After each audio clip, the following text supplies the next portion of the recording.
बिस्मिल्लाहिर्रहमानिर्रहीम। अस्सलाम वालेकुम प्यारे बच्चों, कैसे हैं आप? यकीनन ठीक होंगे, तंदुरुस्त होंगे। प्यारे बच्चों, आप जानते हैं हम पढ़ रहे हैं उर्दू और जमात है हमारी चहारम। इसमें हमने अपने जिस सबक का आगाज़ करना है वो है शेख सादी रहमतुल्लाह अलैह की हिकायात, दरसी किताब का सबक नंबर 9। और आज हम उसका जो तारुफी लेक्चर है उस पर बात करेंगे। साथ ही साथ हम ये देखेंगे कि हमने अपने इस सबक को कितने हिस्सों में तकसीम करना है और कितने दिनों में पढ़ना है। हमारा सबक नंबर 9.1, जैसा कि आप जानते हैं, दरसी किताब का नवा सबक, जिसको पहले हिस्से में पढ़ेंगे आप साबके और लाहके की मदद से नए अल्फाज बना सकें, रमूज़े औकाफ जिसमें कौसैन और वावैन का दुरुस्त इस्तेमाल कर सकें। हम सिर्फ इन दो अलामात के बारे में इस सबक में पढ़ेंगे।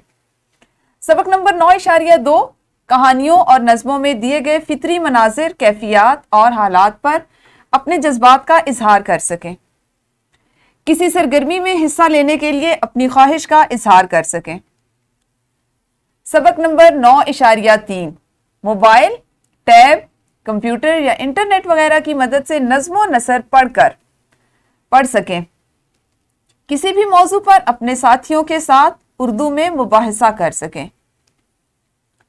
सबक नंबर 9.4 हासिल ताल्लुम होगा आपका कहानी के अज्जा, जिसमें आगाज, उरूज, इख्तिताम और नतीजा, इन सबको मद्देनजर रखते हुए कहानी तहरीर कर सकें। 9.5 अपने मुशाहिदात और ख्यालात को मरबूत, रवां और मौजू अंदाज में लिख सकें, रोजनामचा, डायरी लिखने की आदत डाल सकें। यूँ हम अपने नवे सबक को 5 दिनों में पढ़ेंगे। हमारी तकसीम 5 दिन के हिसाब से हुई, तो आने वाले 5 घंटों में या 5 दिनों में उर्दू के हम अपने सबक नंबर 9 को, जो शेख सादी रहमतुल्लाह अलैह की हिकायत है, उसको मुकम्मल करेंगे।